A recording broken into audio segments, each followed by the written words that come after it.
যতই বলি না কেন যে আর কিছু কেনাকাটা করব না, তারপরও জানি কেন জিনিসপত্র দেখলে আর হাত গুছিয়ে বসে থাকতে পারি না। এই তো কালকে কতগুলা জিনিস কিনলাম। হাতে টাকা থাকলে মানে কি কিনবো আমি দেশে হারা হয়ে যাই। আমার মতো কোন কোন আপুরা আছেন অবশ্যই বলবেন। আসসালামু আলাইকুম, কেমন আছেন সবাই? আশা করি সবাই ভালো আছেন। আলহামদুলিল্লাহ আমিও ভালো আছি। দীর্ঘ অনেক দিন অসুস্থ থাকলাম, তো এখন আলহামদুলিল্লাহ অনেক ভালো আছি। আসলে অসুস্থ না থাকলে বোঝা যায় না যে সুস্থতা আল্লাহর দেওয়া কত বড় একটা নিয়ামত। কী কী কেনাকাটা করলাম দেখেন। এই তো এই বাটিটা আমার এত পছন্দ হয়েছে, এটার ডিজাইনটা আমার কাছে বেশি ভালো লাগছিল।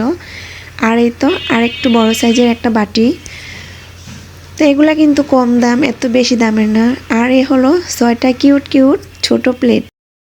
6টা, এটা বিশেষ করে নিছি ভাত খাওয়ার জন্য, এটাতে করে ডাল খাওয়া যাবে। এটা একটু খুমসা টাইপের। আর এরকম প্লেট আমি কখনো দেখি নাই, তো লোকটা বলছিল যে এটা নাকি নতুন বের হয়েছে। আর বিশেষ করে হলো এটার ডিজাইনটা আমার কাছে বেশি ভালো লাগছিল। তো 6টা প্লেট আমি নিয়েছি হচ্ছে 350 টাকা দিয়ে। বড় বাটিটা হয়েছে 60 টাকা আর ছোটোটা 40 টাকা। আর এই 6টা ছোট প্লেট নাস্তার, এই 6টা নিচে হচ্ছে 100 টাকা। এটা হলো সন্ধ্যাবেলা নাস্তা খাবে ছেলেরা আজকে নুডলস খাওয়ার জন্য। কয়েকদিন ধরে বায়না করছিল, তো গ্যাস ছিল না। আজকেও যে গ্যাস আছে তেমনটা না, আজকে আমি রান্না করব হচ্ছে লাকড়ি চুলাতে। তো আমি আর ভিডিও করতে পারি নাই যেহেতু সন্ধ্যা হয়ে গেছে, আর এক হাতে মোবাইল নিয়ে আরেক হাতে কীভাবে রান্না করব, এজন্য রান্নার ভিডিওটা দেখাইতে পারি নাই। এই তো নুডলস তো সবাইকে দিলাম আর নিজেও খাইতেছি। এত মজা লাগছিল আমার কাছে নুডলসটা। আর যেহেতু জ্বরের মুখ, মানে কিছুই ভালো লাগছিল না খেতে, তো নুডলস তো খাইলাম। এটা হচ্ছে পরের দিন শাক নিয়ে আসছিল আর ফের আব্বু, তো এটা হচ্ছে ভর্তা শাক। এটা আমি আলু দিয়ে রান্না করব, ভাজি করব শুকনো মরিচ ভেঙে। তো এখন একটু বসে এটা পরিষ্কার করে নিতেছি।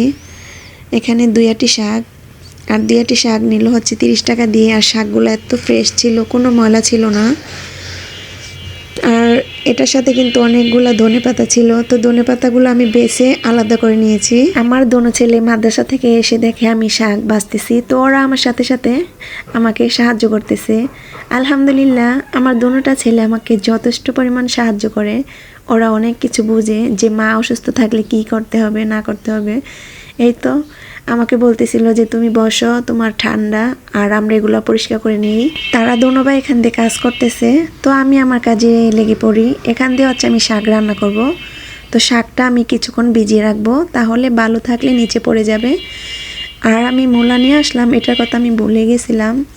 একটা সময় ছিল মূলা আমার অপছন্দ ছিল, তো জানি না কেন এখন মূলা খেতে আমার কাছে এত ভালো লাগে।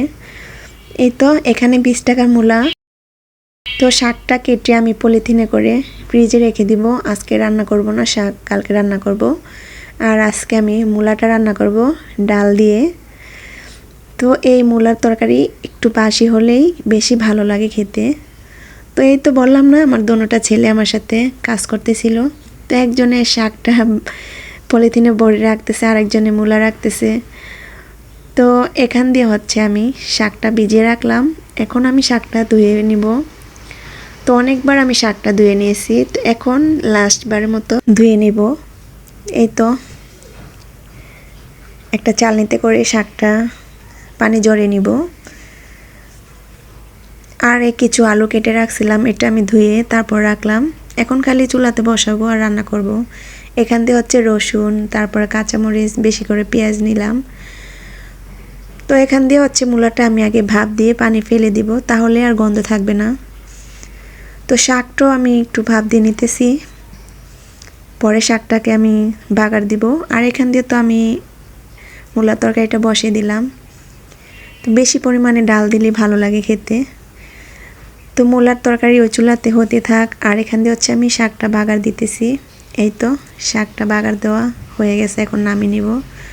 তো ভিডিওটি কেমন লাগলো অবশ্যই বলবেন, আর সবাই ভিডিও শুরুতে একটা লাইক দিয়ে দিবেন। সবাই ভালো থাকবেন, সুস্থ থাকবেন। আল্লাহ হাফেজ।